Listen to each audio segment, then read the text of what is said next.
Ignore these people over here. Welcome to Graduate Student Appreciation Week comedy show brought to you by Graduate Student Life and the Graduate Student Government. My name is David Colon Cabrera. I am the president of the Graduate Student Government, and I'm here. I'm supposed to warm you up. So, guys, this is the executive committee of the Graduate Student Government, so please ignore them. And also blame them if this tanks, because I did not go through an audition, so I'm okay. All right, so, as president of the GSG, I have to meet a lot of people all the time. I get invited to the president's house for lunch. I go to Annapolis, and this sounds like a bit like bragging, but not really, because I have to talk to them, and most of the time I'm the only student along with some other undergrad. And they're like, oh, so who are you? It's like, oh yeah, David from Graduate Student Government. What do you do? What's your research? And it's like, oh boy. My research is on circumcision. And that's where it all goes downhill. Because, yes, Mr. Vice President of Research, my research is on circumcision. Yes, Mr. Regent, yes, circumcision. Yes, that's what I do. Anthropology student, circumcision. And in 3 weeks, I got invited to meet the Dalai Lama, so let's see how that goes. The other thing that happens is that I have a hard time separating my degree as an anthropology student with my regular life. I'm always thinking about ideology, Foucault, and all that BS and whatnot. So my friends don't like watching movies with me because, my friends were telling me, I am visual engineers because you watch a Michael Bay movie and you're like, oh, wow, that's where a cool explosion. I watch anything and I'm like, oh my God, why is that so heteronormative? That is so sexist. That should not be there. In the meantime, I'm going to Tumblr writing a blog post about the lack of people of color in Game of Thrones. This is my life. And it's really hard explaining, as you can tell, my research to my family. I was a psychology major and they thought I was going to cure them of something, even though I was doing research psychology. And I was like, sure, I'm going to do therapy with you or something. And now that I'm an anthropologist, they don't even know what I'm doing. They just think, it's like, yeah, HIV research, something. I haven't not even told them that I'm doing circumcision research because they don't even want to know, are you doing what? You can study what? That's why you go to school? And how long have you been in school, actually? Too long. How long has it been? It's almost as all grade school, so that's not great. And they can't, realize that I'm not taking classes anymore, so, what are you really doing there? When will you be done?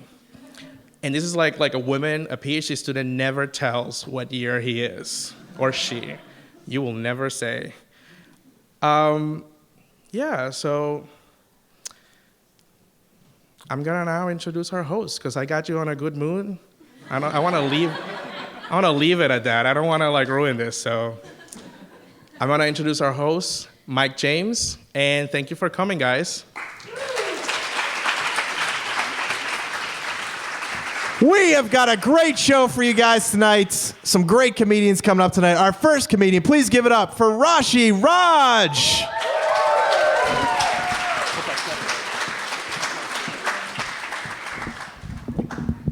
Oh, this is too tall. Hi, friends. My name is Rashee. I'm from Texas. Now, where are you from? Well, I'm from the Dallas area. No, where are you from? Oh, it's like a little city. It's called Grapevine. I don't know if you've ever heard of it. Now, where are you from? This over here, I get it. It means, why are you brown? And it's simple. It's because I'm Indian. That's why I'm brown. You're Indian? You don't talk like you're Indian. You talk really good English. Well, yeah, I talk really good English because I'm a graduate student. Also, if you had a last name that was more consonants than vowels, you'd be pretty good at English too, and you'd be a spelling bee champion. Am I right? Yeah, he knows. Being Indian means that oftentimes we get some of the best stereotypes. We get to be smart, we get to be good at math, we get to be engineering students. You know, actually at orientation, I was told that when you get onto campus, the first building that you see there, that's the engineering building. And I was like, okay, great, but I came into campus from the wrong side, so now I'm in the journalism school. So that's how that happened. These kids. But being Indian, as you know, it's very cyclical. Sometimes it's super cool, and other times it's not cool at all. So it's like, yay, the Mindy Project, and then boo for people that wear all of their electronic devices outside of their pants with tapered jeans and white sneakers. And yay, yoga's so awesome. It's so good for clearing my mind. Sir, when should we let all of our white friends in on the joke that namaste does not mean the light in me is the light in you? It just means hello. It's the Indian aloha. That's all it is. Sorry for that. Boo for Indians who mispronounce their own name. You wouldn't teach your dog to shit on your carpet, so why would you let somebody mispronounce your name? It doesn't make any sense. David knows. He knows. He's one of the few people in this room that knows what heteronormative means, too. Only PhD students know how to use that in a sentence. I learned that recently. Yay for The Life of Pi. What a cool movie. And then boo. Is it too soon for booing all of those dudes that roving gang of nasty gang rapist assholes in New Delhi? Can we please boo them right now? Please join me in a group. Boo. Boo. Yeah, what a bunch of assholes.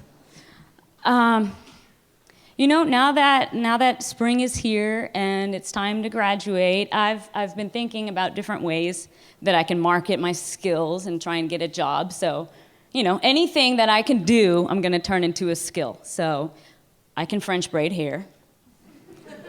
I can throw double Dutch.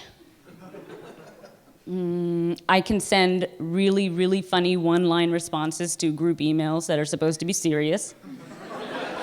And I can hold grudges really, really well, like forever. Like I remember everything.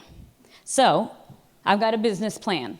You have a grudge, you send it to me. And you can outsource all your grudges to me. I will hold them. You can be free of all of that negativity. Namaste to you. And I'll hold that grudge for you forever. So I got a list of grudges that I'm holding. So I'll let you know what some of them are. First grudge, undergrads. What the hell is YOLO? Why don't you read a book once in a while? Ryan Seacrest, being gay has actually become cool. It's okay. Go ahead and come out. Doma's gonna fall. It's good. Chick-fil-A for making me feel like shit every time you have the shortest line in the stamp.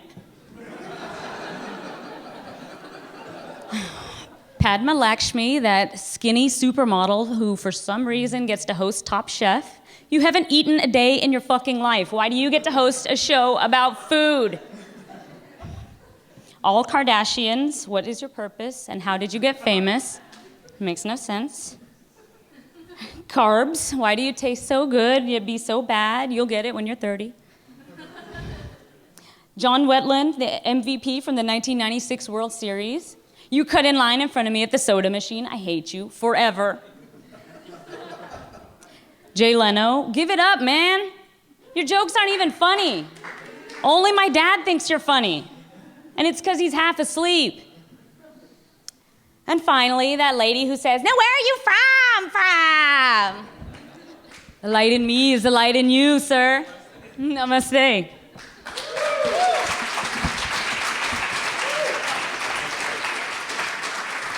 One more time for Rashee, guys. Let her hear it.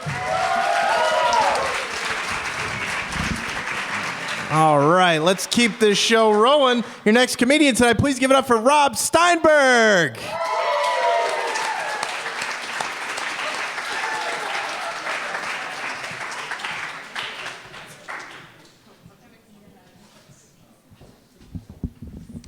I like how I'm 5'6". He put it like at 6 foot level for me. Thanks.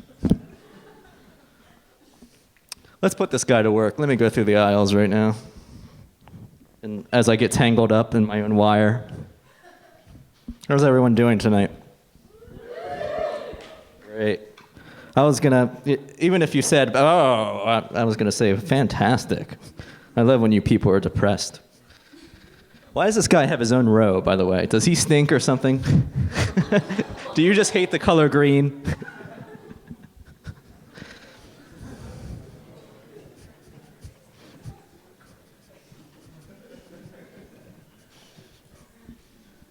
Thank you. I don't like Pepsi. I didn't see the label. So I'm not like, well, I was about to call myself a comedian, but I mean, it's hilarious how people give themselves titles these days, like gamer. You know, do you hear that? Gamer. I'm a gamer. Oh, well, aren't you special? Gamer. Oh, what do you rule the kingdom of Hyrule? There's a gamer right there, by the way. He looks great. He's like, why me? Why? But let's say, some of you people actually started laughing for once, and I became an established comedian, okay? And I had my own shows. Oh, there's one guy. Thank you. Backing me up. Even my own classmates right there. No. There she is, yeah. By the way, they skip Bible study just to see me, just to see someone who's going to hell. But yeah, let's say I was my own comedian, and I had my own shows and my own fans and everything like that. I wouldn't be like the other comedians. You know how they hate people who heckle them and all? Go ahead and heckle me. Yeah, I know you want to. Ever since I stole your Pepsi, you're like, son of a bitch. Okay, who steals a guy's Pepsi at a show? But yeah, just go ahead and talk to each other. Go ahead and text. Go ahead. I know. You didn't take a shower this morning, so you got to tell everyone. Yeah, so go ahead. If you want to throw a water bottle at me, go ahead. I don't mind it. Did anybody get a tote bag or a gift box when they showed up? Well, I did. Yeah. Guess what I got? A purple t-shirt and a mug. How about that? Give it up for purple t-shirts and mugs, everyone.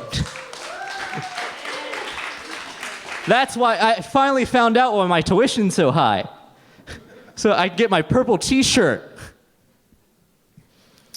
I like the people who, by the way, it says grad terps. Oh, how original.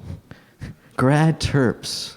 I like the people who wear Maryland t-shirts. It says Maryland. Oh, you go to Maryland. I never knew. Here we are in the state of Maryland, on the campus of Maryland, and I find someone wearing a Maryland t-shirt. Unbelievable. Aren't you special? It's a small world, isn't it? For God's sakes, one person in this row laugh. She was just twirling her hair. Okay. So she's into me, okay?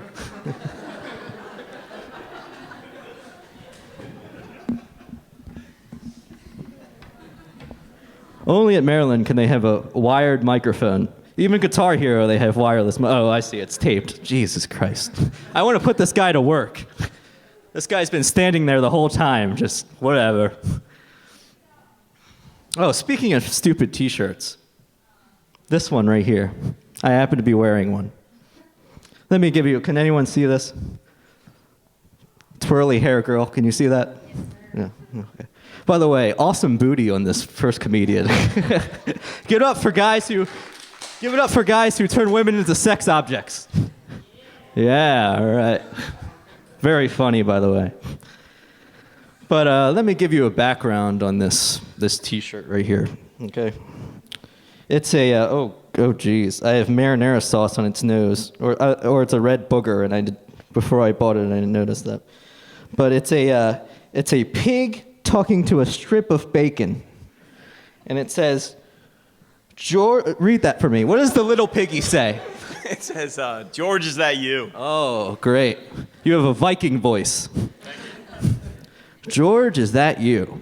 You know when people come up to me and say, George, is that you?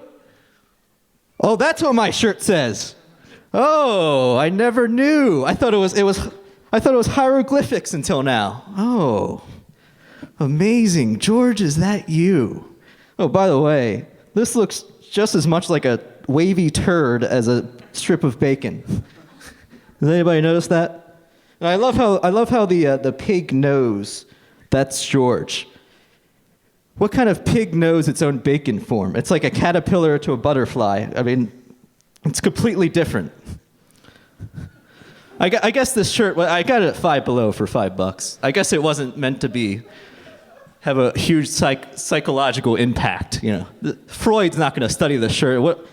How do I read between the lines of this? What does this mean?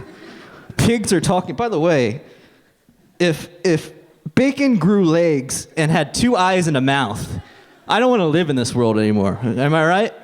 But I'm talking to you, bacon guy. Yeah. Jeez. Bacon will just walk away. You're not eating me, fucker. Eat the other pig. The asshole called me George. It's not even my real name. It's Jorge. In Spanish. You know, but isn't it amazing that, I mean, now if this was actually a turd and the pig knew that was George's turd, that would be an amazing skill. I mean, I would go to grad school just to know that, oh, whoa, that's George's turd. It's like CSI Turdville. I mean, it's great forensic scientist. Oh, this is the perfect crime, but, oh, wait a minute. He left something. He must have thought this was a McDonald's bathroom. He didn't flush. Us comedians support each other, by the way. She's the only one laughing. Join this row.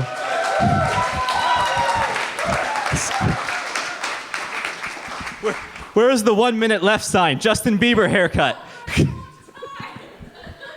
Give it up for Rob one more time. Rob, she tore her rotator cuff waving the 1 minute left sign. All right. We were all waving the one. Okay, I'm kidding. That's fucked up. I'm just mad because I have that same shirt, okay? It was a gift from my grandmother, and I love it. The bacon turd shirt, all right? And I don't appreciate people making fun of it. No, it's actually because the jokes were terrible. All right, next comic. I'm kidding, Rob. Stay with it. Don't give up on your dreams. All right, next comic. I'm really sorry. I'm not sure how to pronounce your name, but I hope I get it right. Matt Beguay? I thought that was the guy. Matt Begué, everybody. I'm sorry. Everybody. Hello. Rashi, is it? Half of your act is the same as mine. But fuck it, I prepared it, I'm gonna do it. But it's an elaboration, it is an extension of hers. So I know what you might be thinking. He looks some sort of brown, right? Where is he from? Where are you from? Do people ask you this? Where are you from? Strangers, people you just fucking met will just walk up to you on the street and say, where are you from? Everybody's got to know. I can't stand this question because nobody's really precise. Nobody's saying what they actually mean. I answered this question literally. I'll walk up to someone. They'll say, where are you from? I'll say, well, from right over there. You saw me walk up. That's how I got here now. They go, no. Where are you from? I say, oh, I see. I'm from Connecticut. I was born there. I grew up there. I was raised there. They go, no. Where are, your parents from? I say, well, I was raised by my parents. So the answer, still Connecticut. See what I mean? People are just not very precise with what they're saying. What these people really mean and what they should be saying instead is the following. Name a country that one or more of your ancestors used to reside in, excluding the United States, unless, of course, they were of Native American descent. Something about that, though, just doesn't roll off the tongue as well, so we're stuck with where you're from. But here's the question. How far back do you go? Which ancestor do you pick? I mean, if you go all the way back, don't we just come from like a handful of monkeys or something? Or if you're religious, we come from 2 naked white people and a talking snake. So just pick a country, any country. The more exotic, the better, because that's all these assholes want to hear. They just want a story. They want a story to tell their wives when they go home. You'll never believe it, Marge. Today I met a man from Mozambique. It's a terrible sentence. Where are you from? It's an abuse of language, really. And that's what we do. We abuse language. Sometimes we abuse each other over language. Who? Don't you mean whom? Do people say that to you? Fuck those people. Want to know what those people are called? Assholes. Sometimes we get in trouble over language and it's not our fault. Sometimes it's just the way that word is constructed. Let me give you an example. The word yesterday, that means the day before today, right? However, if you don't use it carefully, this shit is going to get really confusing. Let me give you an example. Bill, did you buy that thing I asked you to get? Yesterday. Wait, when did you buy it? Yesterday. Wait, but you definitely bought it, right? Yes, today. What's going on here? All right, enough of that. Get some water. No jokes. No mic. Why do we have 2 mics? I'm the only one to use this one. Let's go Terps! What? What? Let's go Terps! The Maryland Terps, Maryland Terrapins. What a lame mascot. This mic isn't as good. You know what our buses say? The little buses that go around on campus? They say, "Fear the turtle." Bullshit. You wanna know what's scarier than a turtle? Anything. You wanna know what's a more scary mascot? Anything. The Syracuse Orange is scarier than the Maryland Terrapins. You wanna know why? If those oranges are a little moldy and you eat them, there's a chance you might feel unpleasant tonight. But we're here, we're all Terps, right? You feeling appreciated? Graduate Student Appreciation Week, I feel appreciated. So we're all grad students. I'm a PhD student in mathematics. That's right, mathematicians in the house, all right. Yeah, people wonder, what is a professional mathematician? That's what I'm gonna be when I grow up. I have to hit puberty first, but that's what I'm gonna be when I grow up. What do mathematicians do? I mean, I barely know, but people in general have no idea what mathematicians do. A lot of people think we just sit in our offices and add up really, really, really big numbers. As if me, a PhD student, is going to go to my thesis advisor and say, "Well, John, just as we expected, 3,400,301 plus 7,600,302 equals 11,603." And then he'll go, "Say, this addition thing is really holding up." Tell you what, why don't you go back and multiply them?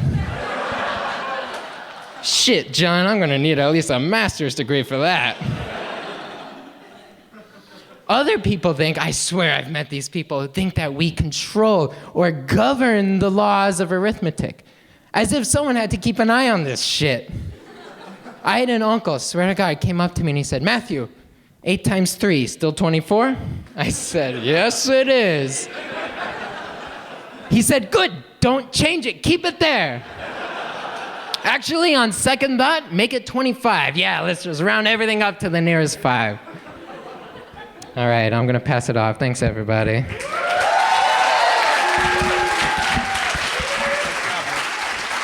Matt Begué! Yeah! Very funny. All right, you guys having a good time so far? Come on, you can do better than that. Make some noise. Come on. Give it up for Jeremy Barr!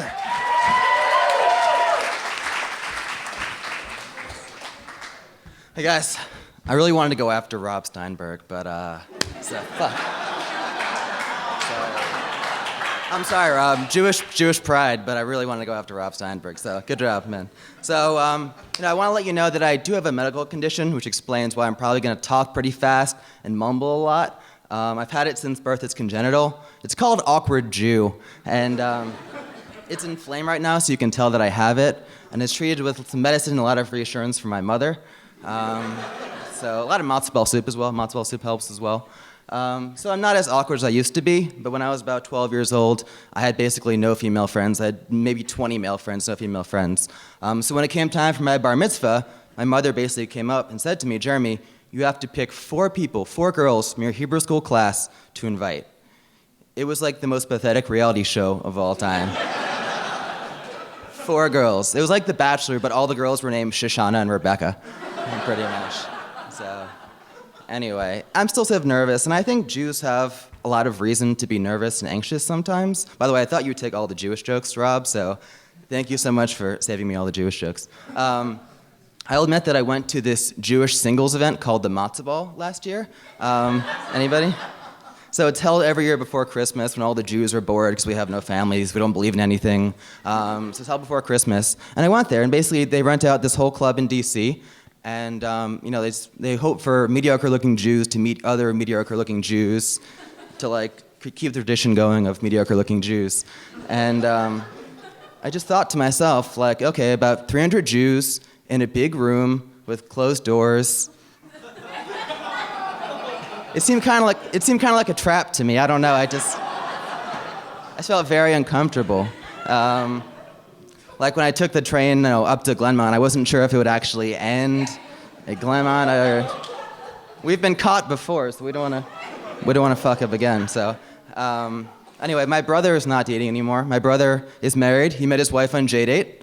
So there are some success stories. And he has a 9-month-old baby now. Her name is Marin. And I was realizing recently that breastfeeding really is a person's first body shot. The motion really is the same, and a lot less sustenance involved, though. So, but this is a graduate school comedy show, so I have some graduate school jokes. So, do you want to hear some graduate school jokes? All right. Ready? Knock, knock. Unemployment. All right. All right, a rabbi, a priest, and a student loan walk into a bar. Anything? Okay. So, anyway, but it's okay though, because everyone's talking about how we're not going to get jobs and we're all screwed. But luckily, I'm in the field where the industry is booming. Things are going really well. More jobs every day. It's really great for us. I'm in journalism school right now. I think that's the case. I don't really read the news, so I might have missed the story if that was in the news. I missed that. But so we had orientation last summer, and they really just showed us around the campus, and we got to feel for how things work, and we really just learned how to be Terps. They taught us, in case your basketball team loses, they taught us how to light a tire on fire and how to flip over a cop car, and it's just like really important skills that all Terps need to know. I was just thinking recently that, what if you were Prince George and you wanted to sort of check up on your county? You're just like, so how's my county doing? Oh, it's the worst fucking county in the state and someone gets mugged every 5 seconds? That would really suck to be Prince George. Oh, that asshole Montgomery has a great, beautiful county and everyone's lovely and happy and all the students are doing really well and Queen Anne's has her lovely county and everyone's doing great except for me, Montgomery County. So, it's my Montgomery County joke. I'm from here, by the way.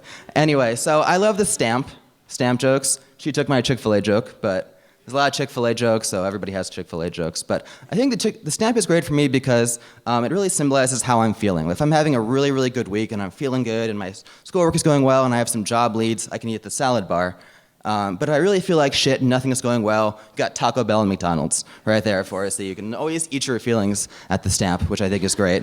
And but I think that if Maryland really embraces local food, sustainable local food, they should let us hunt at the campus farm. I mean, it's right over there. I saw some cows. They're just fucking chilling there. Very easy. It's really low-hanging fruit or low-hanging meat or whatever you want to call it. It's just really easy, so there's good milk nearby. But anyway, so I'd love to be applying for jobs. I'm actually applying for internships right now, unfortunately. Has anybody here ever interned before? Everybody? Everybody? Okay. Has anybody here not interned? Nobody? Okay.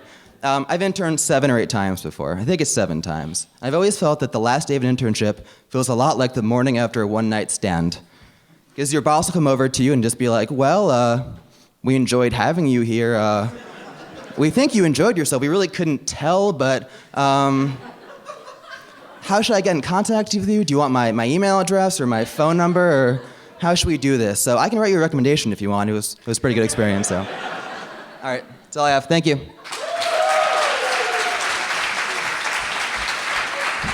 Keep it going for Jeremy Barr. All right, keep it up for these guys who are leaving. Thanks for coming, guys. All right, we're gonna keep the show rolling. Let me check out the name of our next comic. Please give it up for Yakov Kronrod.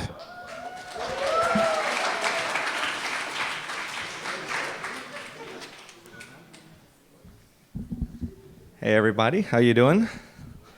Good, good. So my name is Yakov. I'm a grad student in the Linguistics department.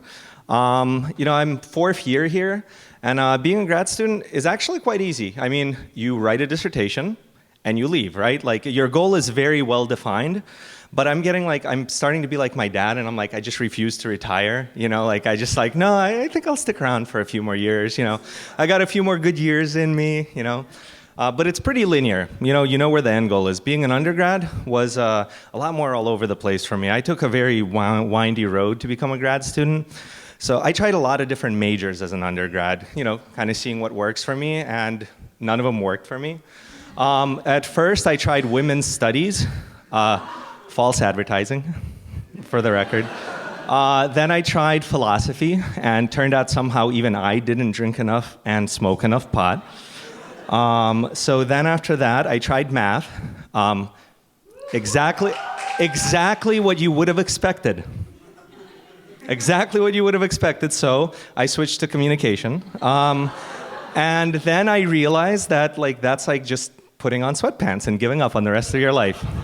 So eventually I decided to go in the real world, and I worked for a while in industry as a computer programmer, and then I said, I'm going to go back to school for linguistics. So here I am back in the PhD program, and I still get to work with a lot of different majors. I work with people from all over, like psychology, second language acquisition, philosophers. Now, PhD philosophers and philosophy professors, that is an interesting bunch. I mean, the shit that comes out of their mouth, the theories they come up with, it's amazing. And sometimes you're not sure if they're being serious or they're fucking with you. So I had this idea for a website. It would make a lot of money. You take rants by crazy homeless people and lectures by philosophers.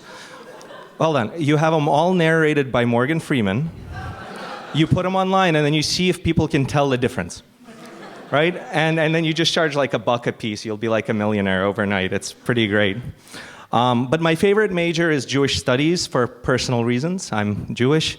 I know I don't really look Jewish, maybe with the curly hair a little bit, but people tell me all the time, but you don't really look Jewish. And I go, yeah, thanks, I know. Because it's a compliment, let's face it. But I am. I'm 5/8 Jewish. And people go, what the hell does that mean? How are you 5/8 Jewish? And I try to explain it to them. I have 8 great-grandparents, and 5 of them are Jewish. I'm 5/8 Jewish. And they kind of look at me confused, so I have to kind of go okay, you know how you have 2 parents, so you could be half black, right? They're like, yeah. I'm like, you know how you have 4 grandparents, so you could be quarter Irish, 3/4 British? They're like, okay. I'm like, you know how you have 8 great-grandparents? Some people I lose at this point, but the ones who are still with me, they're like, uh-huh. And I'm like, okay, 5 of mine are Jewish, so I'm 5/8 Jewish. And then the ones who know how being Jewish works, they go, but is your mom Jewish? And I go, well, my mom's 3/4 Jewish. And they go, well, what about your mom's mom? Is she Jewish? And I'm like, well, she's half Jewish, And then they're like, they've trapped me. They're like, is your mom's mom Jewish? And I'm like, she's Estonian. I'm sorry. I'll return the check to Birthright. I'll send a telegram to Netanyahu. I'll apologize. I'm a fake. I'm a fraud. But I am. I'm 5/8 Jewish ethnically. I'm 100% Jewish culturally. And I'm 0% Jewish religiously. I don't really believe in God.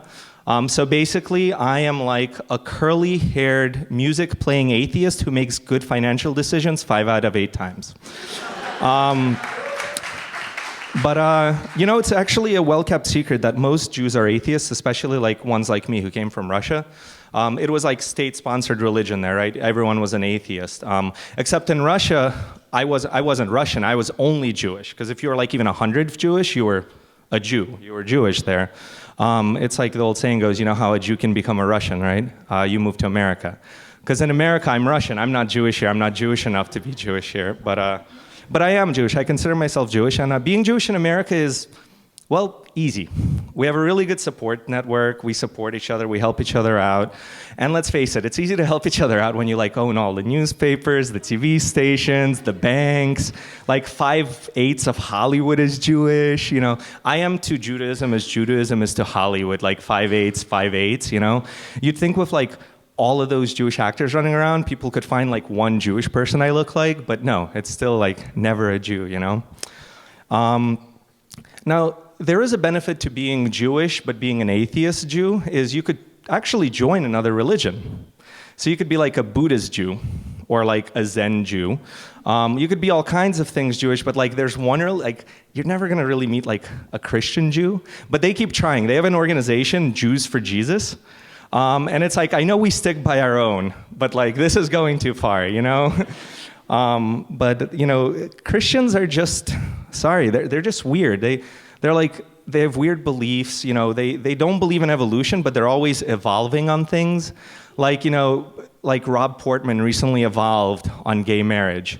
It's like, but they only evolve on things that are like personal to them, that are in their own life. They never evolve on other things, right? Like the other year, Sarah Palin evolved on unwed, unmarried girls having sex, kids out of wedlock, and acting like sluts on TV. She evolved on this, because it touched home for her. But out of all the Christians, I think the Catholics, they're the most interesting, especially from a Jewish perspective.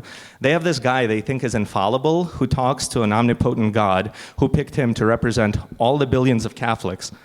Now you think if he's like picking this infallible figure to represent him, he could pick someone with a little more shelf life? I mean, like, the guy resigns less than a decade after being selected, right? Like, you all heard about this.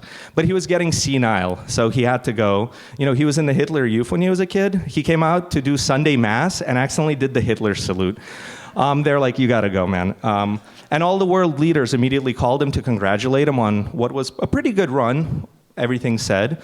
Putin from Russia, he called him, and he also congratulated him. And he immediately announced his own candidacy for the papacy.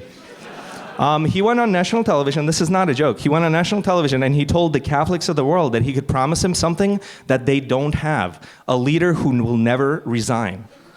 So in a way, if he were to become Pope, he'd be like the grad student of popes or something like that. All right, guys, thank you very much. Thanks for having me tonight.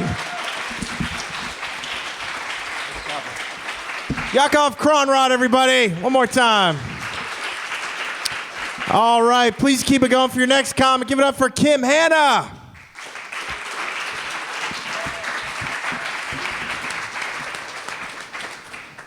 Thank you. Hey everybody, how you doing? So as you said, my name is Kim, or as some guys like to say, I am Kiem. Yes, that's right, I am from Arkansas, so I'm a true Southern belle. And not only am I from Arkansas, I'm from a place that's called Arkadelphia, Arkansas. So I know what you're thinking. People come up to me all the time. They're like, hey, Kiem, is Arkadelphia like the Philadelphia of Arkansas? And I was like, oh yeah, you know what it is. But instead of it being the city of brotherly love, it's actually the city of cousinly love. Man, I'm telling you, there's so much inbreeding in Arkansas that you can't even go on a first date without getting a blood test. And knowing me, I would go to family reunions and treat it pretty much like I treat speed dating. I'd walk up to a cousin and say, hey, you're actually adopted, so maybe we can make this work. I don't know, I'm just saying. Well, so I didn't have the opportunity to date a cousin, but in college, I did have the pleasure of being the test subject for some of my boyfriends on their road to bisexuality. So I'm all about experimentation, but just not on my time. Here's a tip, ladies. The third time your boyfriend come up to you and said, oh, I was out of town and me and that guy from choir, we just had to sleep in the same bed together. You might want to think about changing your relationship status. Might be a good time. All right, so about a year after college, in that year gap, I went to Syracuse to get my master's. But the year after that, I moved to LA with my sister. So you might be thinking I would have much better chance at finding a good guy out in LA. No such luck. There should be a welcome sign outside of LA and be like, welcome to Los Angeles. Be prepared to be asked out on dates by drug dealers and by men in their 50s. And no joke, I did go out on a date with this one guy who had a nice polo shirt on, and all throughout the date, he was doing drug deals. So there's nothing more romantic than when a guy asks you, hey, can you step outside my Escalade so I can talk to my customer in private? All right, so, and this guy, it was the crazy thing is my sister actually knew him, did not know he was a drug dealer, was like, oh, he's such a great guy. It's like, good job protecting me, big sis. Great, you're doing great advice. So luckily for me, I like to date men of different races. And I was going out with this one guy for a while, but he couldn't even tell me what all his different ethnicities were. So I thought, wow, we could get married and have kids. And I'll tell my kids, hey kids, you're half black and something. I don't know what you are. You're something. All right, so now that I'm in Maryland and I'm here doing a PhD program in communication, I actually started dating a guy who I met 12 years ago in Arkansas at this science summer camp. So he didn't like me very much when we first met, but I won him over with my tales about the hard knock life, about life in Arkadelphia, and of course, with my curvy body. So all guys like that. So as I said, I'm here in the communication department. I study political satire and rhetoric, so fun stuff. And as a communication student, I like meeting all different types of people. It's funny that I meet a lot of locals who sound more Southern than I do. So I was trying to get out of the South, and as you know, here in Maryland, we're just in one big swamp. So it's only a matter of time before the alligators come to get us. So watch out for that. And before I started dating my boyfriend, I went out on dates with 3 different guys who were all from Minnesota. And it wasn't planned, it just happened. So the funny thing about guys from Minnesota, some of them, they'll try to sound all hard, like they grew up on the streets.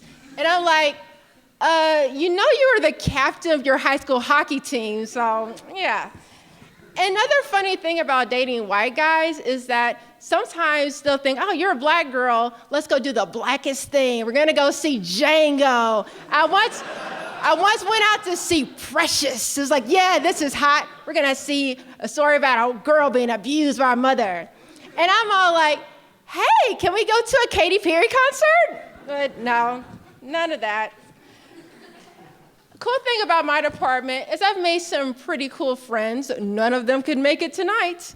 But one of those friends, she moved here with her boyfriend, and they're here. We would go hang out together. And he told us about a time when he was a little kid. He was at his birthday party, and he was haunted by a ghost. Like, literally, there's a picture of him blowing out the candles on his cake, and in the background is a ghost just hanging out, holding a teddy bear. No one knows who this ghost is or anything. That got me to thinking, I'd be such a cool ghost. Like, people would invite me to all their parties, and I would go around doing ghost tricks. And of course, I would be doing body possessions, but that's just a typical party for me anyway. So I would always have to leave the parties early, and people would be like, oh, Kim, can't you stay any longer? And I'm like, oh, I gotta go. I'm supposed to make a special appearance at the Palms Casino tonight, so I gotta take off. So just think about it. Ghosts would come with their special entourages, and then the problem about clubs, if you would have rival ghosts, you have to watch out for ghost dance-offs on the floor. So that can get a little messy. But my favorite place to haunt if I was a ghost would be country clubs. Like, why would you haunt a country club? Hear me out. So I would go to the country club, just hanging around. Then I would end up on the green. So these old white men are golfing, and I come up to them and I say, boo! And they run away and say, ah, it's an angry black woman. Thanks, guys, that's my time.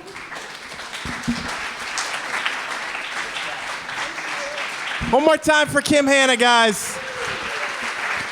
And hey, guys, before I bring up your headliner, give it up for all the comedians you've seen tonight. It's not easy getting up here. These guys are your classmates. Great job, everybody.